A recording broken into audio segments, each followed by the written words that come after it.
You Are Not the Meatsuit by Glenn Jackson. Introduction. When was the last time you were actually here? Not half present, not thinking ahead, not twitching for a notification, just here. Fully alive, fully aware of the sunshine on your skin, the weight of your body, the magnificence of simply existing. There are moments that don't arrive with trumpets or tragedy, no cinematic collapse, no divine visitation, just an invisible hinge in time that swings open and quietly rearranges the furniture inside your head. Mine wasn't poetic by any normal standards. No crisis, no heartbreak. Just a young man in his late teens living at his parents' house. Hormones like fireworks, ambition like fog. And on one utterly unremarkable evening, I was just laying on my bed, staring at a tree outside the window. It swayed. That was all. The tree simply swayed, like it knew something. Behind it, a gentle sunset was slowly hemorrhaging across the sky, dissolving pink into orange like some shy confession. Normally, I'd have scrolled on my cracked phone or thought about what crisps were in the cupboard, but that night was different. The whole scene was ordinary to the point of invisibility. So normal it wouldn't even win a Nice View award in Newcastle upon Tyne, but that's exactly why it got me. Because in that regularity, something irregular happened. The voice inside my head, you know the one, the internal commentator, the voice that's always reminding you what the next thing is you need to do, the one that's always telling you which version of yourself you need to live up to, the personal trainer for your existential dread. That voice went silent. Completely. Not quieter, not muffled, gone. Like someone had yanked the plug from the cosmic socket, and all that remained was this vast, luminous presence. Not mystical in a unicorn way, but in a holy shit I've been asleep for years kind of way. No identity, no thoughts, just awareness, pure consciousness. A bubbling up of joy like champagne rising in the chest. That moment imprinted itself on me like a secret tattoo that only I could feel. I didn't understand it then, but I knew it meant something. And slowly, over the years, I've discovered that this state was not a glitch. It was available, accessible, trainable. Like a muscle, or seduction, or courage. I used to think happiness required a checklist. The perfect woman, £1 million net worth, living next to dolphins on a paradise island. But as I achieved those things, I discovered they hit like fireworks. They're great for a moment, bright and glittery, but then you're left in the smoke again. The sun sets just the same whether you're rich or broke, lonely or adored. It wasn't until I began really seeing the small blessings, like the breeze, the breath, the warmth of a coffee cup, that's when I understood something quietly revolutionary. Life isn't something you control, it's something you dance with. You don't wrestle existence into submission. You surrender into its rhythm, the way a 4-year-old dances to music. This book is about relearning that dance, learning how to flirt with reality again. So take a breath.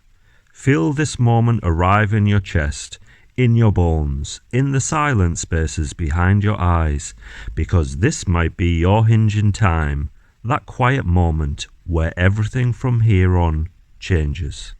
By the time you finish these pages, you won't just understand joy, you'll be able to generate it. Not through money or relationships or islands or success or status, but through presence. Through touching reality directly, without the grubby fingerprints of expectation all over it. A commute to work will feel less like a bureaucratic purgatory and more like a lightly psychedelic field trip. You might even find yourself smiling for no reason, like a child who hasn't yet been told not to. While most people are haunted by a background hum of anxiety, yours will become a low, steady pulse of peace. Not flashy, not loud, just dependable. The kind of peace that doesn't demand attention. It just is.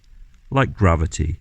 like breath, like the tree that swayed outside my window. Are you ready? Chapter 1. Who's driving this meat suit? Who are you?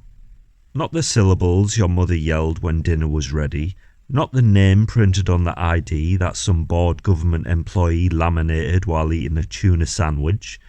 I mean the you behind your thoughts, the you behind your feelings, behind the voice inside your head that sounds suspiciously like you, but behaves like a caffeinated raccoon.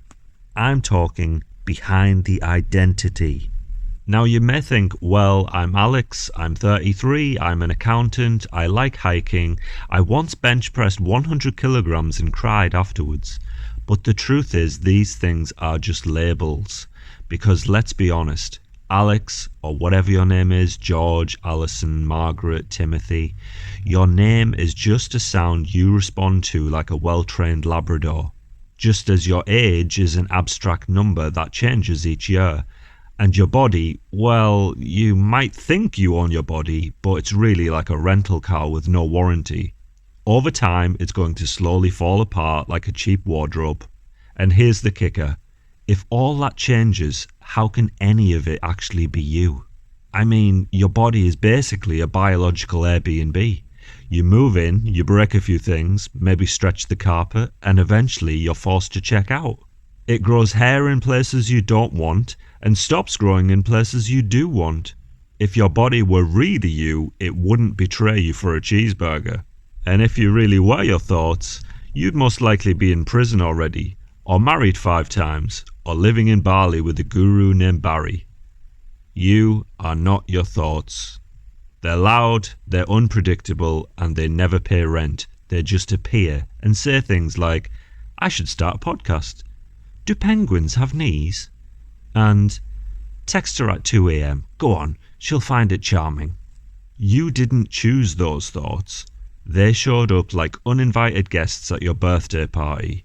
The thoughts come and go, but you always remain, which means you are not your thoughts. You are the one who notices the thoughts.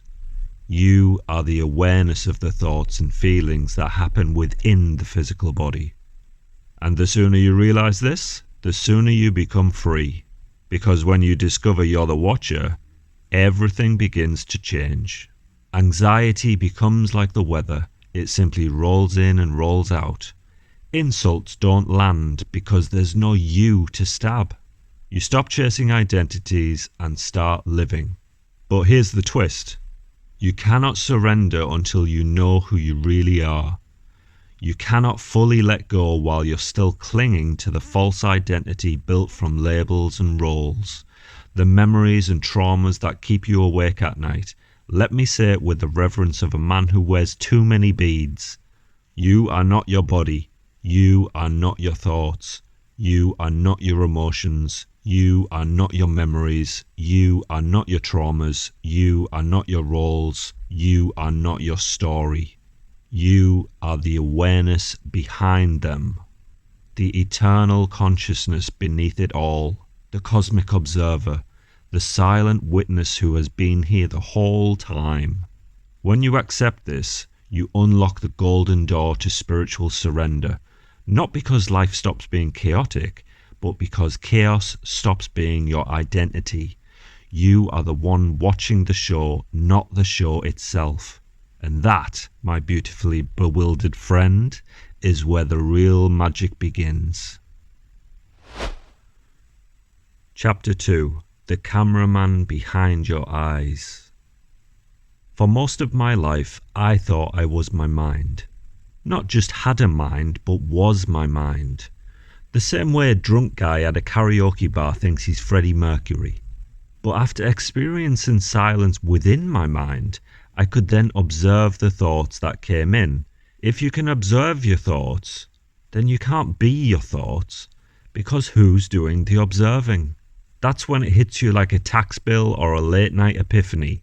There's a cameraman behind your eyes filming the whole show, the Truman Show of you, and you've been taking the script way too seriously. When you look even closer, your body is always changing. Your moods are on a rotating schedule and your identity gets updated more often than your phone. But awareness, that was always there, ever since you were a child. Before identity, before fear, before Wi-Fi. So who are you really? We spend our lives collecting labels like we're at a supermarket of personalities. I'm a parent. I'm stressed. I'm artistic. I do yoga, mainly for the pants. But identities are like costumes. They can be worn and they can be removed, but they aren't actually you. You are the one noticing the costume. The moment you see and understand this, a strange kind of peace sneaks in. Like a stray cat that decides it lives with you now. You don't find freedom, it finds you. If you think of life as a river, it's constantly moving along. You can put your hand in the river and say, this is my experience. But the river was there long before you came along and will continue long after you're gone. You didn't create the river, you're just having a moment in the river. Do you see what I'm saying here? Life doesn't begin when you arrive, it's been happening the whole time. But the suffering begins when we take the river personally. When the flow changes direction and the mind immediately files a complaint saying, this isn't what I wanted, or this messes with my plan. Most stress isn't caused by the moment, it comes from trying to make the moment about you. The traffic isn't personal, the rain isn't an attack, the universe isn't singling you out, it's simply unfolding. True surrender doesn't mean giving up, it means giving back what was never truly yours to carry, the labels, the control. You don't need to write every chapter. You don't need to own every scene. You don't need to force the plot. You're not the dictator. You are the screen, the awareness, the space in which life appears. Once you learn to surrender and accept what is, the space allows you to watch your thoughts and laugh at them. Your thoughts may say, you're a failure, or everyone is judging you. But you, the real you, finally realize you are not the voice, you are not the script, you are not the character. You are the silence it echoes in. Chapter 3. The Ego Wants a Corner Office. Enlightenment isn't about having a bald head and sitting on top of a mountain in saffron robes. It's the space that's already inside you, the one that needs nothing, wants nothing, and watches everything without taking any of it personally. But the ego will do anything to avoid disappearing. It doesn't want enlightenment, it wants a promotion. It wants a leather chair with lumbar support and a plaque that reads, "Reserved for me." It wants a private parking spot near the entrance guarded by 2 security guards with sunglasses and unresolved childhood trauma. You see, people think enlightenment is some monk on a mountain deletion of self. The ego loves this rumour. It helps keep the ego alive and running the show. But how did it get there in the first place? The ego didn't arrive with tanks. It arrives with compliments. It networks its way into power. It shook hands with your ambitions and nodded sympathetically at your insecurities, whispering, "I totally understand you. Let me handle things." And you agreed, because it promised certainty and clarity. It promised that achieving your dreams with financial success and status would finally make things quiet inside. But the ego never wanted silence to begin with. It wanted influence. It wanted visibility. It wanted a desk near the window with its name on the door, head of identity. Not a conqueror, not a tyrant, more like a politician. It won your vote by telling you exactly what you wanted to hear. The ego sets up mirrors everywhere and asks strangers to like its posts. The ego has fewer words than a reality TV confession booth. Its entire dictionary contains only 3 entries. Me, mine, I deserve better. Feed it validation and it grows like a protein shake influencer. Starve it and it panics like a phone at 2% battery. Try meditating and it shrieks, "This is boring, check your emails. Remember that time you fell over in 2014? It's not stupid, it's strategic. It doesn't fight you, it distracts you. The ego has algorithms sharper than Netflix. It knows your weaknesses like a personal trainer you never hired. It knows your cravings, your fears, the name of your first crush, and the exact moment in the day when you're vulnerable enough to Google, "Do people actually like me?" So anytime you bring silence to the mind, this is like cardiac arrest to the ego. Ever notice how your thoughts speed up when it goes quiet? That's not a coincidence. That's ego CPR. Quick, think about the future. Regret the past. That person didn't laugh at your joke. Analyze it for 3 hours. Silence is where the ego disappears, and disappearance to the ego is death. So it time travels like a guilty accountant. To the past, regret. To the future, anxiety. But it never lands here, because the present moment is already complete and it has no vacancy for middle management. The ego is dramatic, whereas reality is simple. Reality says, "The toast burnt." The ego adds, "And that's why no one will ever love you." Reality says, "She hasn't replied yet." The ego adds, "Because she met someone better who has a six-pack and a motorcycle." We don't suffer the events, we suffer the interpretation of events, and the editor-in-chief is the ego who hasn't slept since 1998. So to disarm the ego, we must treat it like a stray cat. If you try chasing it, the ego will run away. Ignore it and it claws the sofa. The trick isn't violence, it's vision. The next time a stressful thought appears, say, "Thanks for your input, ego. I see you, but you're not driving today." Some days it will behave, some days it will steal the keys and drive headfirst into the mood. But eventually, you will notice something miraculous. The ego isn't you. The thoughts aren't you. They appear and disappear, but you, the awareness, remain. Having this realization allows you to recognize the voice and chuckle at its lies. You learn to let them pass like cars on a highway that you don't need to chase. And that is the beginning. Chapter 4. The present moment doesn't need your advice. The present moment is perfect. The present moment is complete. The present moment is whole. And yet the human mind, the fidgeting con artist that it is, never walks into the now without rearranging the furniture. It walks in like an overstimulated interior decorator, like it's desperate to find something to fix. We treat the present the way people treat their face in the elevator mirror. They see their reflection and say, I wish this could be better.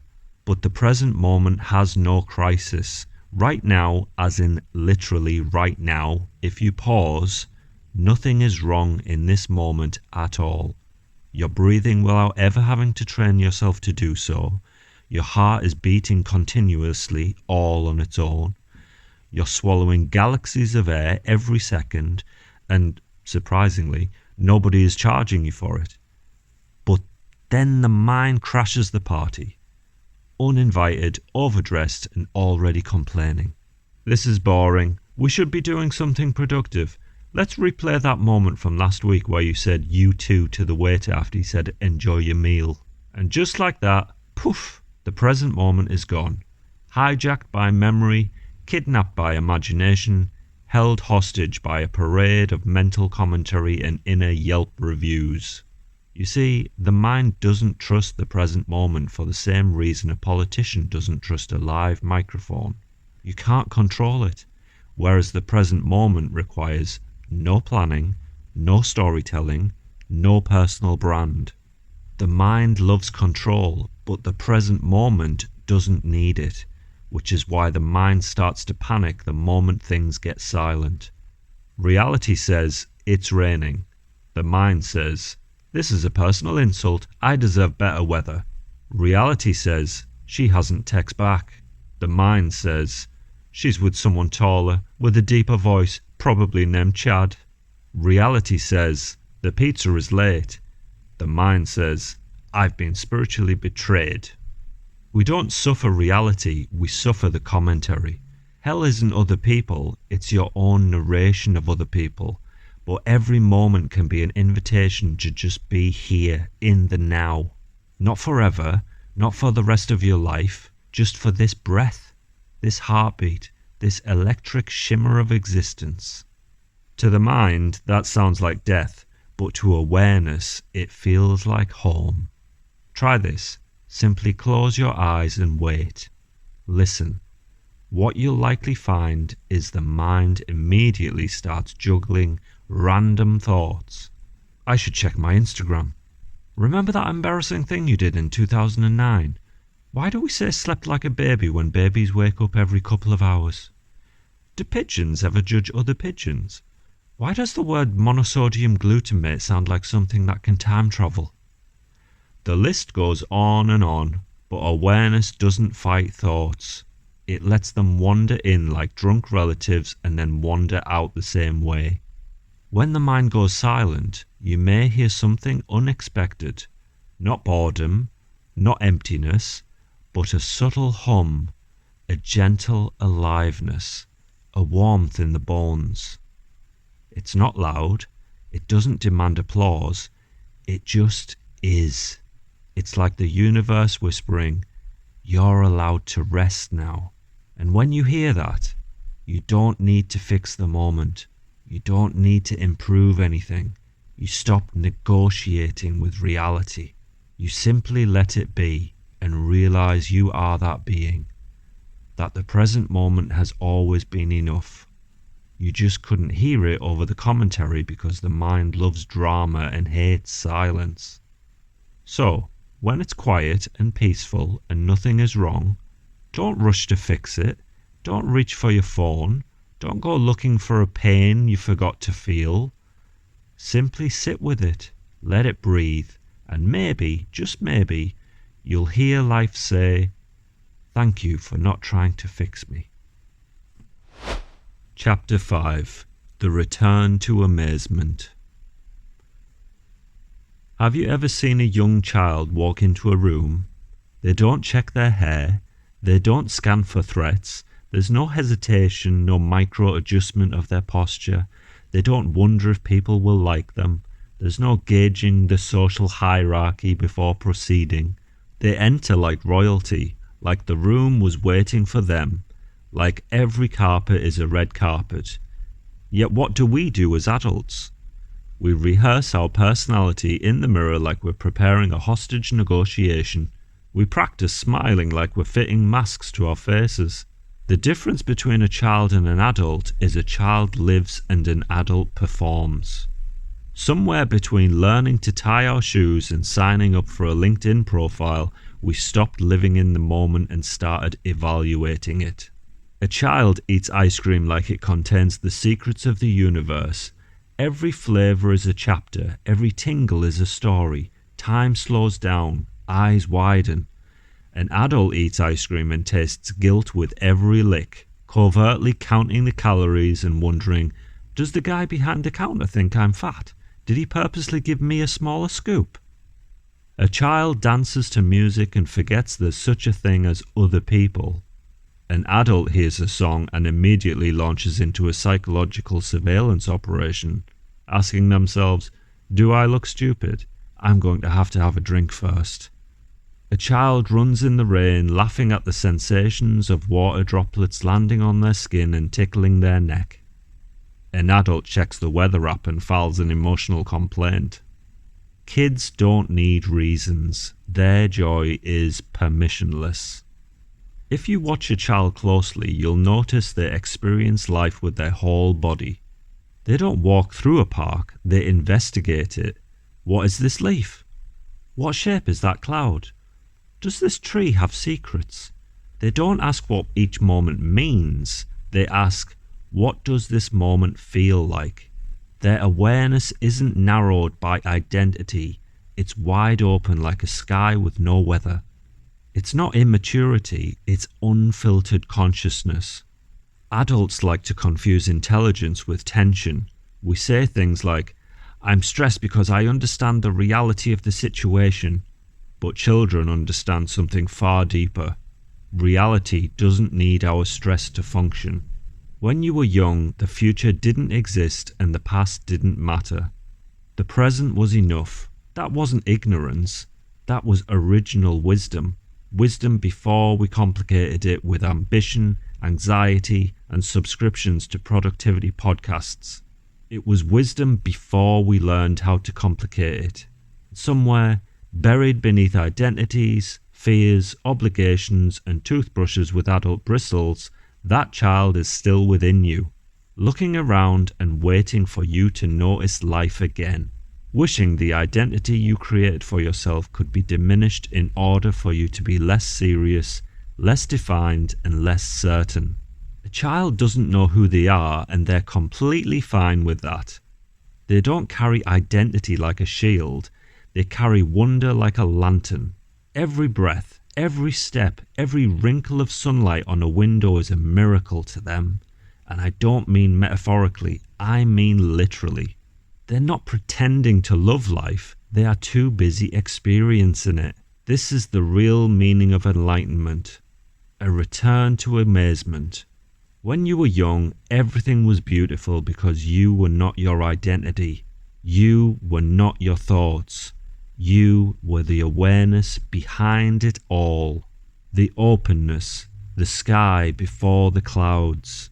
You were never supposed to grow out of that, and now the time has come to grow back into it. Chapter 6. How to Reawaken the Child. Reawakening the inner child isn't about becoming childish. It's about becoming unfiltered, unafraid, and fully alive again. You don't need to regress, you just need to remember. The child within us never disappeared, we just drowned them out with scheduling apps, bank statements, and conversations that begin with, "So what do you do?" Translation, "Please tell me your value so I know how to treat you." But beneath all that, under the fears, identities, and stories that you tell yourself, there is still a quiet pulse. The child is not gone, they're just waiting for your attention. Step 1. Stop performing. When a child enters a playground, they don't stand at the entrance poking their head around the corner thinking, "Do I have the social credentials to access the swing set?" No. They sprint towards the slide like they're late for a flight and that slide is gate 42. Now picture an adult entering a party. They walk in like an undercover agent. Who looks important? Who looks judgmental? Which group will accept me based purely on my looks and posture? Children don't prepare for moments. They dive headfirst into them. Adults prepare like they're going on trial. Kids don't care if they look ridiculous. If they slide down backwards and crash into a bush, that's just bonus content for the day. Adults, meanwhile, will avoid speaking up in a meeting because they might pronounce quinoa wrong. You don't need to impress the moment. The moment isn't your boss. The moment doesn't do performance reviews. The moment just wants to hang out. Step 2. Rediscover pointless joy. Adults treat joy like it's a tax deduction. Can I write this off? Does it improve my resume? Will this help me live till 101? Most people have a 3-step approval process before they're allowed to enjoy anything. They demand it must be earned, that it must be justified, and that it must be productive. Children do joy like jazz musicians. They just make it up and hope nobody stops them. A kid will spin in circles for 7 minutes straight. Not for cardio, not for TikTok, just because spinning is the closest thing to magic available on a Tuesday. Adults, meanwhile, need a reason to even look out the window. I'm not staring, I'm contemplating real estate. Reawakening your inner child means letting joy exist without a business plan. Dancing with your headphones in. Not because you're good at dancing, just because your bones requested it. Singing in the car even when you know only 30% of the lyrics. Jumping in puddles on Saturdays, fully aware laundry day is Sunday. Looking up at the sky with absolutely no follow-up explanation. Pointless joy isn't pointless. It's your soul reminding you that it's still here and it still likes to play. Step 3. Let enthusiasm be enough. Kids don't fake enthusiasm. If they see a bug on the sidewalk, it becomes a national emergency and everyone within a 5-mile radius must be informed immediately. They don't hold back. If they like something, the entire planet knows. Somewhere along the way, adults traded genuine excitement for, meh, whatever. We replaced sparkle-eyed joy with sophisticated eyebrow raisers and phrases like, I guess it's fine. You started acting like being passionate about a new type of pen or even a hobby is socially unacceptable, as if enjoying things too much might get us kicked out of the adult cool club. What is it you're worried about? Seeming too eager, too happy, too alive? If you want to awaken your inner child and enjoying every moment, then stop auditioning for the role of unimpressed bystander number 3. Let wonder be enough. Let enthusiasm do the heavy lifting. Rediscover the joy of liking things loudly. Step 4. Give the mind a lollipop and take the wheel back. The mind will resist this. It will try to drag you back to seriousness, productivity, and anxiety spreadsheets. Thoughts will come like, this is stupid, this isn't real spirituality, this doesn't solve anything. The mind will pipe up with 100 reasons why you shouldn't have fun in the moment, because the ego sees fun in the moment as death. The ego may even tell you to meditate instead, knowing it has a better chance of distracting you. But meditation isn't always silence on a cushion. Sometimes it's laughing so hard you forget who's watching, or staring at a raindrop on a window and forgetting your name for a minute. Awareness doesn't care how you get there, only that you're awake when you arrive.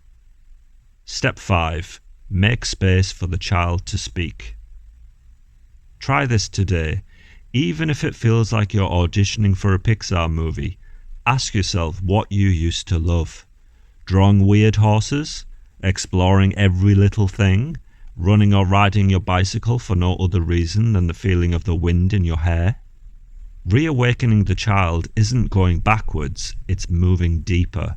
Past fear, past image, past habit. Children aren't naive, they just haven't learned how to disconnect yet. They don't resist the river, they sail it with laughter.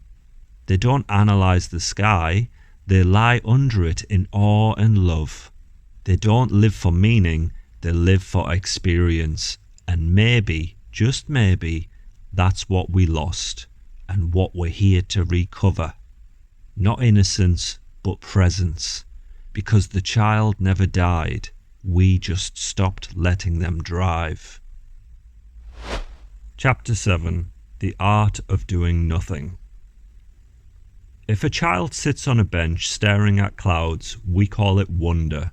If an adult does it, we call it a breakdown. Somewhere between childhood and meetings that should have been emails, we stopped allowing ourselves to just be. The world convinced us that existence isn't valid unless it's productive, profitable, or posted. But here's the twist. Doing nothing might be the most courageous thing you can do.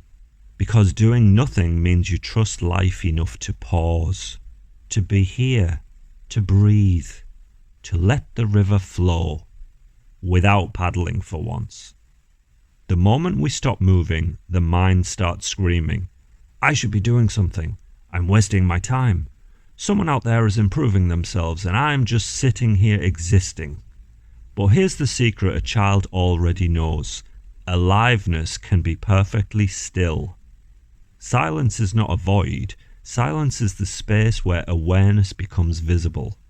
There's a Zen proverb that says, sitting quietly, doing nothing, spring comes and the grass grows by itself. Meaning, reality doesn't need supervision.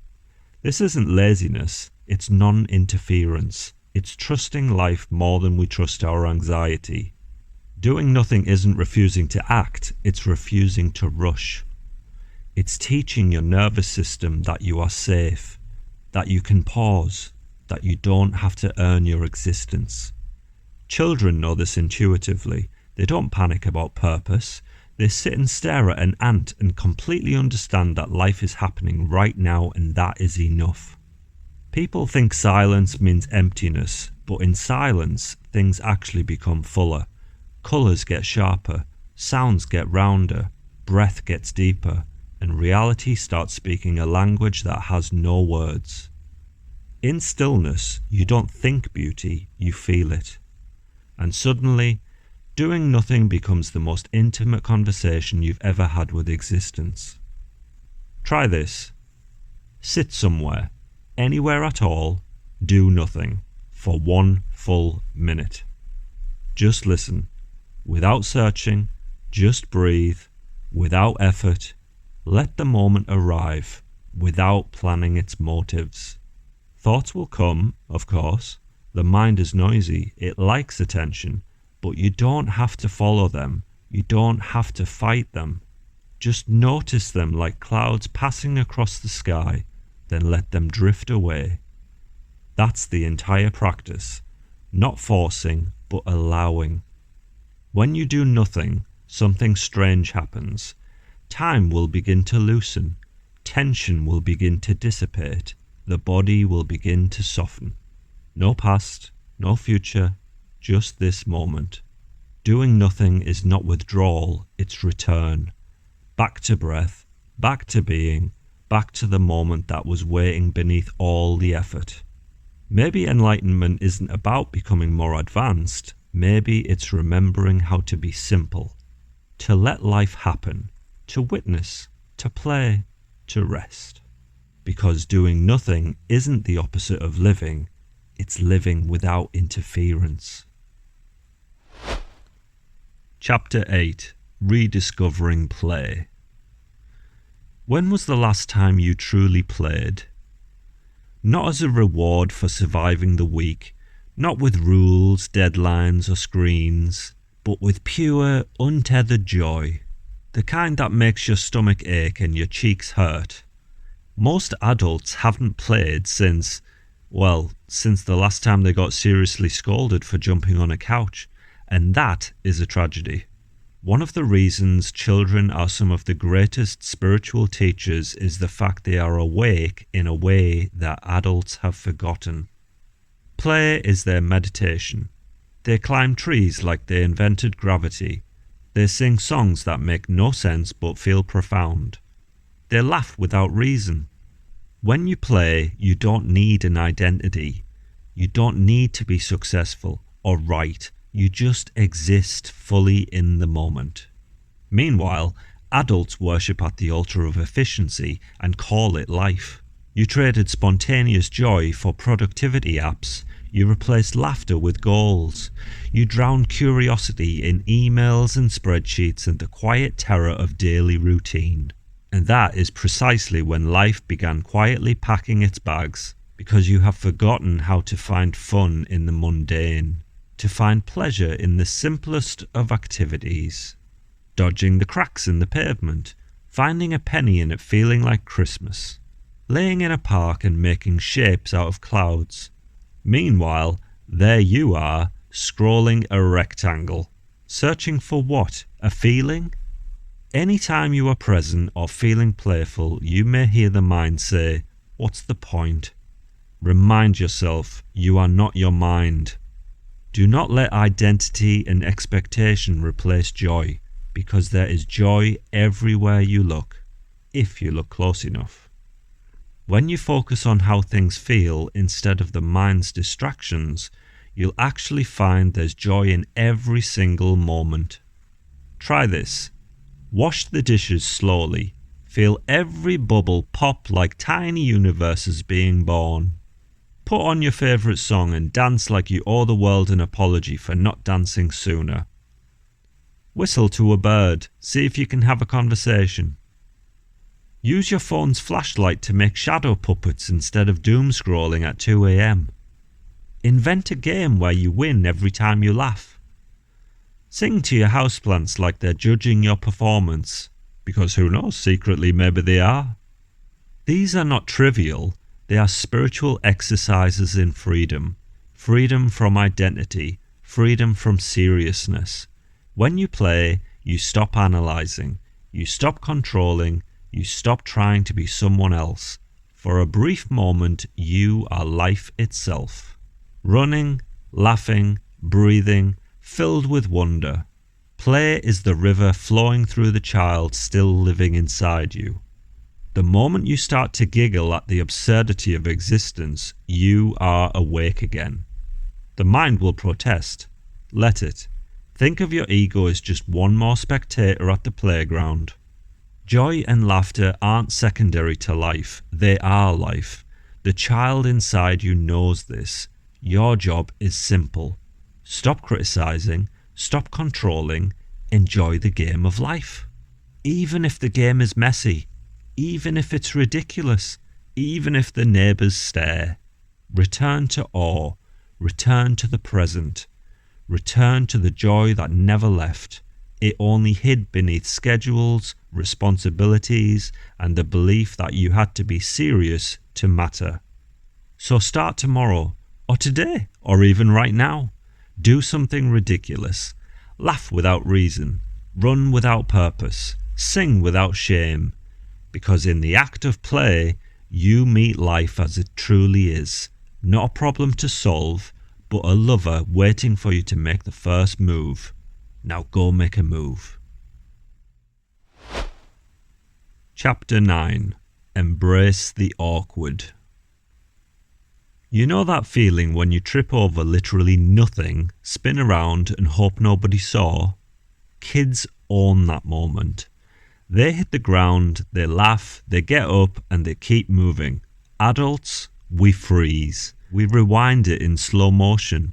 We imagine our fall trending on social media. We cringe for an hour, then carry shame around like it's a designer handbag. At some point, we became scared of looking stupid, which is tragic because the fear of looking stupid is the fastest way to become rigid, boring, and spiritually constipated.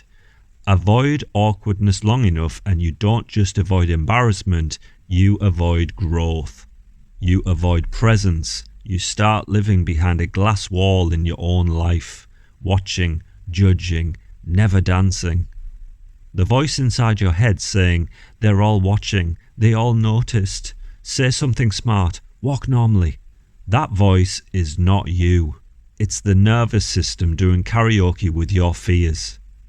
Presence begins when you stop treating that voice like the narrator and start treating it like a drunk stranger yelling advice from the sidelines. When you truly understand you are not the voice inside your mind, you become brave enough to move while that voice screams. That's presence. That's freedom. Try this. Exist loudly. I'm going to give you an invitation to the best party you were never actually formally invited to. It's called your life. But at this party, you don't coat check your jacket, you leave your pride at the door. You smile at strangers with reckless optimism. You laugh at a joke that doesn't land. You sing off-key with heroic commitment. You wear that outfit that you almost talked yourself out of. When you do this, something miraculous happens. You realise nobody was watching you in the first place. They were too busy managing their own internal circus. The spotlight you felt was never anything more than a cheap flashlight held by your own imagination.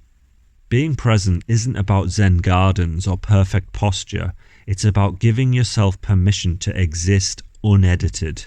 To stop buffering, stop rehearsing, stop negotiating with every moment before it arrives. You don't kill your self-consciousness by hiding. You kill it by showing up before it has time to arrive. Trip, smile, keep walking. Speak, ramble, let silence happen.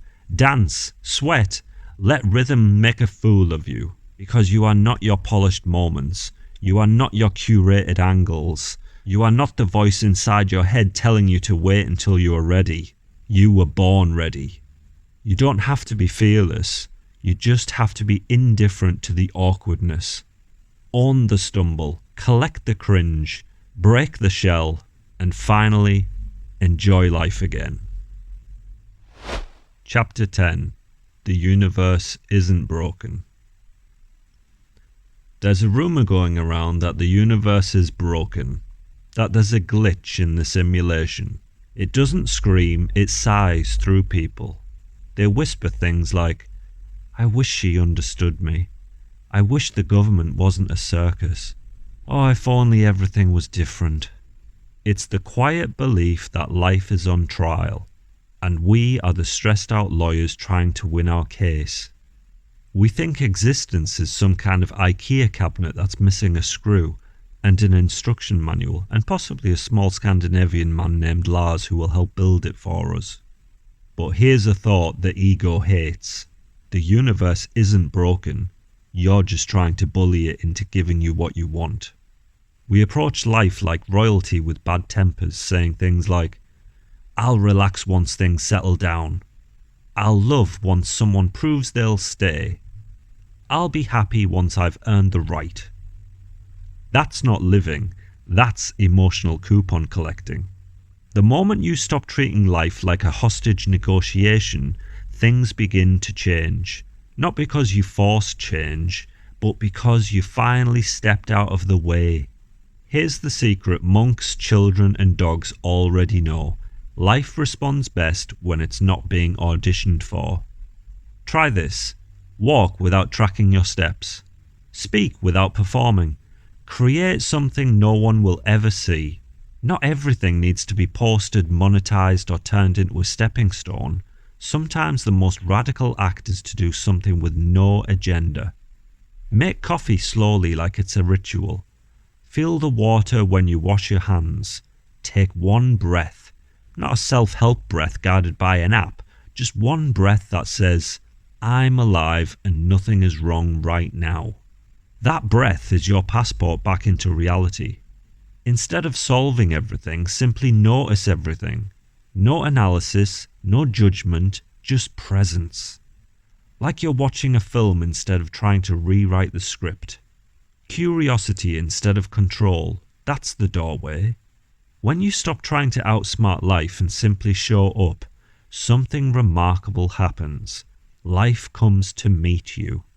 The river of life wasn't against you, you were just fighting water that was already carrying you somewhere beautiful. So take a breath, sip your coffee, say yes to a moment, without turning it into a mission. And maybe, just maybe, the universe is leaning back on a bar stool next to you, raising a glass with a grin and saying, "Took you long enough." Chapter 11. Conversations with Nothing. Silence. That slippery little sucker. The kind that doesn't just exist, it judges. You know the type. You walk into a room that's quiet and suddenly you feel like you've accidentally wandered into the wake of your own funeral.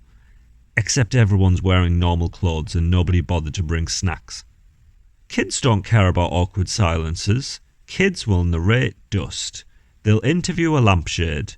They'll hold a TED talk about absolutely nothing with complete confidence and a juice box. They see silence and go, "Ooh, a stage."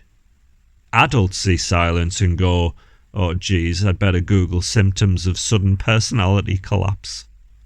We fear silence because it's the world's biggest mirror and most of us don't like what's staring back. So what do? We panic scroll. We refresh apps that died in 2017. We pretend we need to urgently text someone, anyone. But somewhere between the Instagram doom scroll and the fake productivity burpee, there's a doorway. Not a metaphorical self-help doorway, an actual one to nothing. And that's where the real conversation begins. The art of talking to absolutely nothing. Here's the exercise. But be warned, it's advanced, it's elite, it's Jedi level. Ready? Sit. Breathe. Don't fix, scroll or explain anything. Then simply listen. At first, you'll notice the usual mind invasion. You should have emailed him back. Why didn't she text? Shall I move to Australia and become a cucumber farmer? These thoughts are like stray cats. Just let them wander. Some will leave, some will curl up on your mental sofa and judge your life choices. Fine, let them. They're not your enemies, they're just unpaid actors in your internal soap opera. Soon the fridge will start to hum like an enlightened monk. Your heartbeats become drum solos. A breeze passes and somehow it says more than your entire social media history combined. Very slowly something shows up. Not angels, not answers, not enlightenment in a robe, just presence. Like the universe clearing its throat politely. Suddenly silence isn't silent. It's full, pregnant with reality, dripping with aliveness, roaring louder than your inner critic ever could. The child inside you starts clapping. The ego sulks in the corner like it just lost a talent show. And as for you, you sneaky miracle, you start to hear life itself. Not as a thought, not as a fear, but as a rhythm. And that's when you realize silence was never empty, it was waiting. Not to be filled, but to be met, like it's been trying to get your attention for years.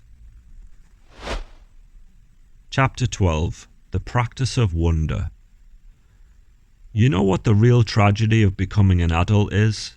It's not taxes, or heartbreak, or 47 unread WhatsApp messages from people who only text you because they need something. It's the moment you lose your wonder for the world. Here's a newsflash for you. The world hasn't stopped being astonishing, you have just stopped noticing. If the world seems dull, it's not because life got boring, it's because you outsourced your awareness to your to-do list. See, wonder doesn't care about your age, your job title, or whether your kettle needs descaling. It just wants one thing from you: attention. Try this. Walk outside. Your yard or garden, your balcony, the sidewalk, a park, anywhere. Pick one tiny thing, just one. A penny on the ground, a leaf, a raindrop, the sideways wobble of a bird attempting an aerial three-point turn. Now let that thing consume your awareness. Let it take over like you're watching the first leaf in the history of leaves. Don't measure it, don't judge it, don't call it an example of photosynthetic structure. Let it flood your senses. Feel your shoulders drop, your jaw unclench, your brain whisper, this is what alive feels like. This is not meditation. This is not therapy. This is you remembering what the kid in you already knew. That existence is frickin' weird and magnificent. Wonder is not childish, it's not naive, it's not a personality trait for people who wear too many bracelets and talk about crystals and moon cycles. Wonder is consciousness reaching out and brushing its fingertips across the skin of reality. Every moment of wonder is a thread that saws you back into the fabric of the world. And when enough of those threads gather, you feel something curious. The world stops being a puzzle to solve, a problem to fix, or a calendar to survive, and life becomes an experience to inhabit.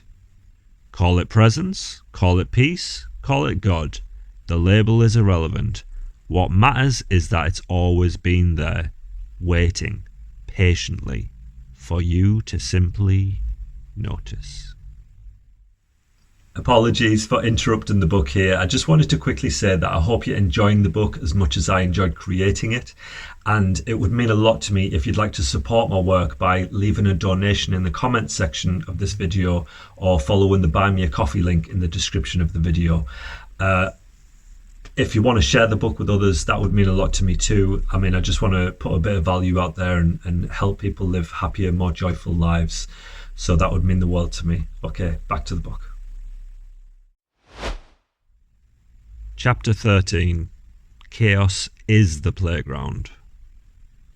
If life came with instructions, they'd be printed upside down in Sanskrit and handed to you after you were already halfway through assembling the emotional equivalent of a futon. That's just the way it is. The Divine Comedy isn't just a book, it's an average Tuesday.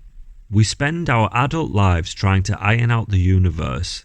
We want neat corners. We crave predictable outcomes. We buy planners. We colour code our fears. We drink detox smoothies hoping they'll purify the soul. Meanwhile, reality is standing in the corner in a leather jacket holding a super soaker full of absurdity, whispering, "You finished yet, cupcake?" Here's the cosmic punchline. Chaos isn't the problem. Chaos is the truth with the lights on. It's the real voice of reality, unedited, unfiltered, unapologetically drunk on existence. Life isn't meant to be shaped into a straight line. Chaos isn't the villain. It's the playground. It's the invitation. It's the reminder that safety is nice, but aliveness is better. Kids understand this better than all of us. A kid sees a mud puddle and thinks, Olympic opportunity. An adult sees it and thinks, laundry. One of them lives, the other calculates. We spend decades begging chaos to behave, wishing life would stop throwing tantrums. We think we're supposed to paddle against the current. That's the mistake. Some guru on the internet told you, take control of your life. But life never agreed to that deal. The river doesn't need your instructions, it needs your surrender. You are not separate from the river, you are the river. You are reality folding in on itself, wearing human skin for a while. Once you get that, the game changes. Existence is no longer something you observe, it's something you conduct. You're not a spectator, you're the jazz. The moment you unclench is the moment magic pulls up a bar stool. Those aren't coincidences, those aren't accidents, they aren't signs from the universe. They're what happens when you stop trying to outsmart the water. Yes, life will kick over your sandcastle, it'll pour whiskey into your tea, it'll kiss you without warning, it'll leave you with a voicemail that just says, run. And that's the good news. Because every misstep, every scramble, every heart-thudding moment is life leaning in and whispering, you're in it now, congratulations, welcome to the funfair of life. So step in, spin, get mud on your jeans, scream at the clouds with a grin that scares the neighbours, slide headfirst into the dirt, because the river isn't asking you to paddle, it's daring you to float. Chapter 14. The Courage to be Ridiculous. I used to think courage was for people who climbed mountains in neon jackets or rescued puppies from burning buildings. Turns out, courage is far simpler and infinitely more humiliating. Real courage is walking into a room and admitting to yourself, I have absolutely no clue what I'm doing, and that's fine. Most people are telling themselves, don't embarrass yourself. Act accordingly. Be sensible. Sensible? Sensible is just another word for spiritually sedated. The moment you stop trying to be impressive is the moment you wake up. You taste oxygen for the first time. Your lungs write poetry. Your legs develop the urge to jitterbug. Kids don't have this problem. A child will walk into a 5-star restaurant wearing a Batman cape and jelly sandals. No apologies, no explanation. Adults? We rehearse our hellos. We negotiate our posture. We calculate our facial expressions like we're trying to land a rover on Mars. We edit ourselves into paralysis. We spend so long thinking about what to say that we forget how to speak. And worst of all, we actually start believing the fiction we perform. The character becomes the prison. But today is your chance to jailbreak. Do it. Speak your truth, even if it makes you tremble like a naked chihuahua. Dance like gravity isn't holding you down. Laugh at life like the universe just told its rudest joke. Because here's the twist. Being ridiculous isn't just rebellion against society's rules, it's rebellion against the inner dictator. When you act fully, freely, and stupidly, the mask falls. The script drops, the ego gets fired, and underneath it is the silence, the awareness, a kind of cosmic, there I am. Not a somebody, not a nobody, just awareness before the story, before the costume. The same awareness that watched the Romans, the Renaissance, the internet, and that time you tried to impress your date by pretending to understand the wine list. You stop being the character, You become the witness, and witnesses don't worry about looking ridiculous because they see the whole game. They see that existence itself is already ridiculous. We're monkeys in shoes, worrying about fonts and hair products. We're stardust with dental plans. We are life, playing dress up. So do at least one of the following today. Ask a stranger for directions to a place that doesn't exist. Perform an interpretive dance while waiting for the elevator. Once in the elevator, say to everyone, "I'm guessing you're all wondering why I gathered this meeting today." Order a coffee using only hand gestures and eyebrow movements. Tell someone you love them regardless of whether it's true or not. Wear sunglasses indoors and nod at everyone like you know a secret. In the end, courage is not the absence of fear. It is the decision that looking stupid is a fair price for being fully alive. So go ahead, be ridiculous, because the universe has been waiting eons for you to improvise. And when you do, reality will wink and you'll finally get the joke. Chapter 15. Breath, your first friend. The beauty of the breath is that it's always been there, ever since you were a crying, wrinkly potato of a newborn. It's clingy, it's loyal, it'll never ghost you, it's your first, truest friend. In fact, it might be the only thing that hasn't tried to sell you something or break your heart. It's the simplest, most direct way to step out of the story of yourself and into the story of existence itself. Yes, existence. That thing you're currently scrolling through life trying to distract yourself from. Every deep, intentional, full breath is a step back into connection. So try this now. Yes, as in right now. Inhale for 4, hold for 4, exhale for 6, pause for 2. Do this for 1 minute. Feel your chest expand, your belly rise. Feel life pouring through you. Let the noise of thought settle into the background. Let the world settle into your awareness, and for once, let your phone wait. Do this correctly and here's what happens next. You begin to feel it, that thread connecting you to everything else. The breeze brushing your skin, the light scattering across the leaves, the molecules in your coffee cup vibrating with life. They're not just material matter, they're you, they're all of us. The same stuff that makes a golden sunset, the same stuff that swirls in galaxies, the same stuff that pulses in your heart. Read that again, slowly, preferably while wearing a dressing gown and staring meaningfully into the horizon. Because in that stillness, that awareness, you feel a profound truth. You are reality experiencing itself. It's wild, I know, right? You, a walking bag of bones and opinions, are somehow everything. Not your thoughts, not your identity, not your roles, but the raw, radiant, infinite consciousness that watches the thoughts, that sits behind the voice inside your head, that notices the sunset and says, yes, alive, present, whole. That's the you that doesn't panic when someone leaves you on read. That's the you that's been waiting under the surface watching your entire life like a Netflix series. When you breathe, when you notice, when you surrender to this moment, you touch that truth. You are the river and the water, the sky and the cloud, the sunset and the colour fading into the night. You are everything, experiencing itself through a body, a mind and a heartbeat.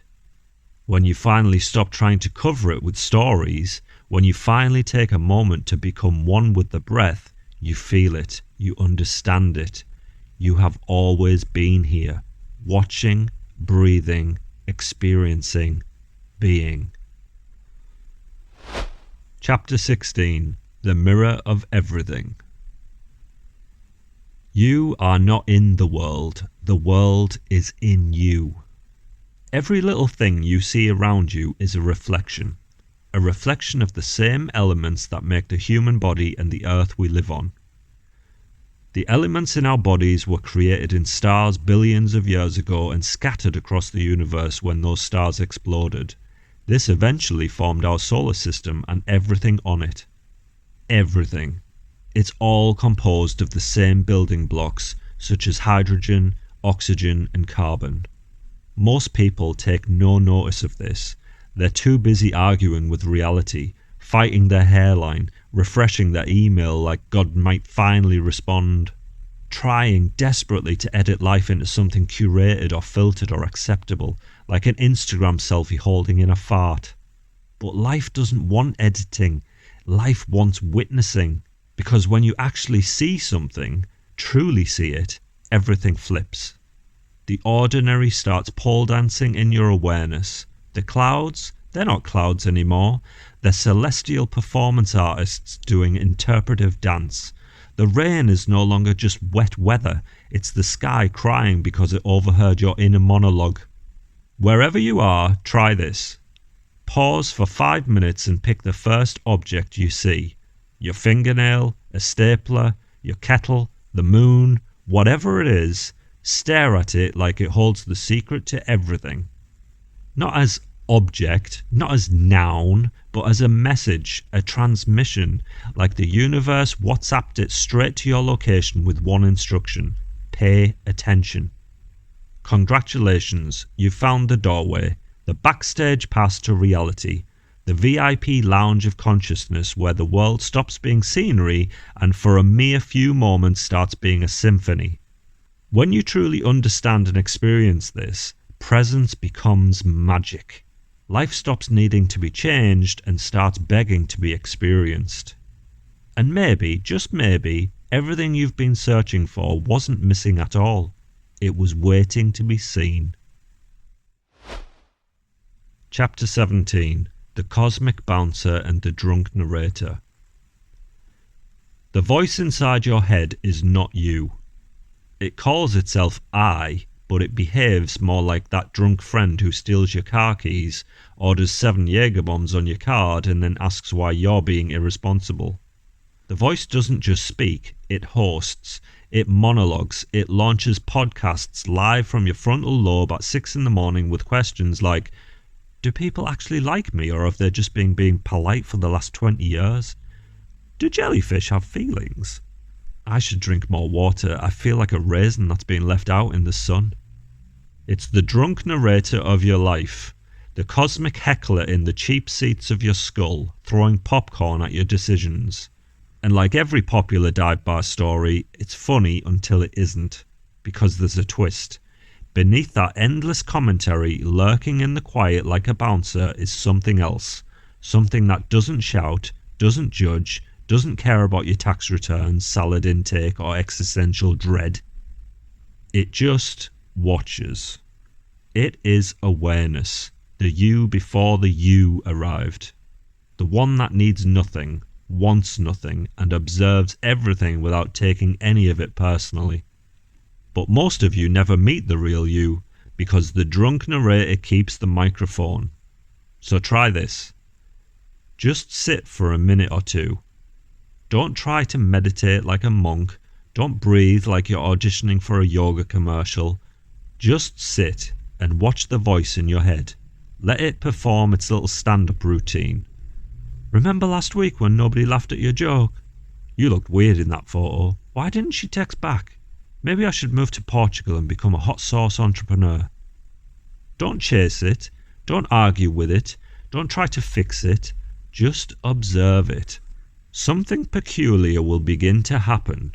You'll notice the thoughts come and go, but something else stays. Something still. Something timeless. If you sit long enough, you begin to see it. You are not the voice. You are the silence beneath it. And that silence isn't empty. It's full of everything that came before the commentary. Full of you before you were edited by expectation. So the next time the inner voice pipes up with its unsolicited opinions, don't panic, don't argue, don't try to evict it. Just smile and let it finish its one-man show, because behind the noise, the drama, the fears, and the monologue of madness is the real you, calm, timeless, watching the performance. Chapter 18. Playing with the Infinite. Here's the thing nobody tells you about life. Trying to control it is like trying to hold mercury in your fist. Slick, shiny, and guaranteed to ruin your manicure. And yet we try. We paddle like maniacs against the river because apparently surrender is for hippies and losers. But the truth is life doesn't want you to steer the river. It wants you to jump in and splash your face. It wants you to cannonball into it, belly flop first, preferably screaming with the abandon of a toddler who just discovered ice cream. I'm serious. Life wants to play. It's like the universe is that weird, eccentric friend who keeps throwing glitter in your hair while shouting, "Dance, my pretty, dance!" You can either pout and complain that your hair is sticky, or you can throw yourself into the cosmic mosh pit with a smile. Choose to stop paddling. Choose to stop measuring. Stop trying to be right or enlightened or fully functional. All you really need is curiosity and the patience of a cat watching a cucumber. Your ego is your small self that feels trapped in a cubicle called life. It wants you to relentlessly check emails. It nags about the past and panics about the future. It's desperate for validation. Your infinite self, on the other hand, your infinite self is timeless. It simply smiles at the chaos. Play is the bridge between them. Play is sneaking into the VIP lounge of reality without showing ID. Play is the password that lets you peek behind the curtain without panicking that there's no curtain. Because here's the truth. When you play, the drive to win evaporates. The desperate striving, the obsessive "I must be productive" mantra, the tragic melodrama of thinking the universe is out to get you, it all melts like butter on a barbecue. It allows freedom to tiptoe in while your small self is busy checking its resume and crying into a latte. The moment you stop controlling, the river stops being a torrent and starts being a river again that ripples and shimmers. The infinite self was never hiding. It's been sitting behind your thoughts like a cat judging your life choices. It's been sipping tea, rolling its eyes and muttering to your ego, "Oh geez, you really thought you were in charge?" Here's your homework. Do one thing tomorrow with zero purpose. No gain, no profit, no future Instagram post, just curiosity. Laugh at a bird. Pat a stranger's dog. Listen to the sound of your own teeth chewing. Stare at a cloud and imagine it's your deceased high school biology teacher. Taste chocolate like it owes you money. Wander aimlessly and notice that the universe is absurdly alive, constantly giggling at your attempts to be an adult. This is play. This is freedom. Chapter 19. The Ecstasy of Being. You would never guess that the biggest high of your life won't come from drugs, sex, money, or the approval of people you don't even like, but from actually being here in the now. As in here, inside your body, behind your eyes, present like a sniper, aware like a wolf. Because when presence hits, when it properly hits, it's not just calm and peaceful, it's electrifying at the same time. It's the best of both, a cosmic paradox. It's like the universe just plugged a USB into your spine and downloaded every sunrise it ever made. Your chest opens up, your breath deepens, colours brighten like someone turned the saturation up on existence, and suddenly the world isn't happening to you anymore, it's happening through you. You've never been separate from reality, you are reality. When that lands, even just for 2 seconds, it's better than any drug. Trust me, I've tried both. That's presence. Not the cute, mild mindfulness version, the feral, alive, holy shit I've been watching life from behind a window kind that only a select few people who are reading this will ever have experienced. It's there for everyone. Even if you can't fully comprehend it right now, you all have access to it. It's not rare, it's not mystical, it doesn't require a beard and a mountain. It's always here, always, waiting for you like a dog at the door. But it won't fight for your attention. It doesn't shout, it whispers. It hides in the breath, in the swallow, in the way your body sits naturally without your permission, rising and falling like a tide. Once you taste it, once you glimpse the ecstasy of simply being, you realize something quietly outrageous. The present moment is not an obstacle to your life. It is your life. Everything else is voicemail. So maybe, just for a minute, drop the identity, drop the mission, drop the tightening in your chest, and just exist. Raw, unfiltered, naked to reality. Because joy is not a destination, it's a default setting that got covered in dust. But when the dust clears, it will become blindingly obvious that you are not a character, not a role, not a story, but the space holding it all, the silence listening to it all, the awareness watching it all, and it feels like coming home to a place you never realized you never left. Chapter 20. The Miracle of Right Now. This is the final chapter, but it's not really an ending, it's a beginning, a cosmic rebirth, because everything in these pages has been about remembering who you already are, beneath the noise, beneath the Instagram filters, beneath the Google search history. If this were a movie, this is where the protagonist would have a spiritual awakening, levitate 3 inches off the ground and speak fluent dolphin. But you don't need any of that.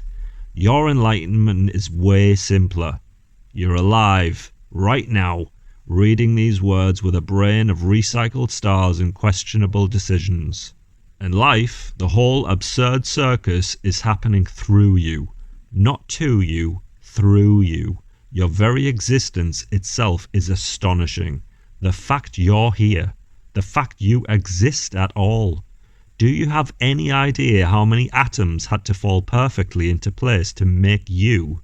How many ancestors had to survive plagues, wars, winters, heartbreaks, bad fashion eras, and catastrophic hairstyles just so you could sit here reading words on a glowing rectangle?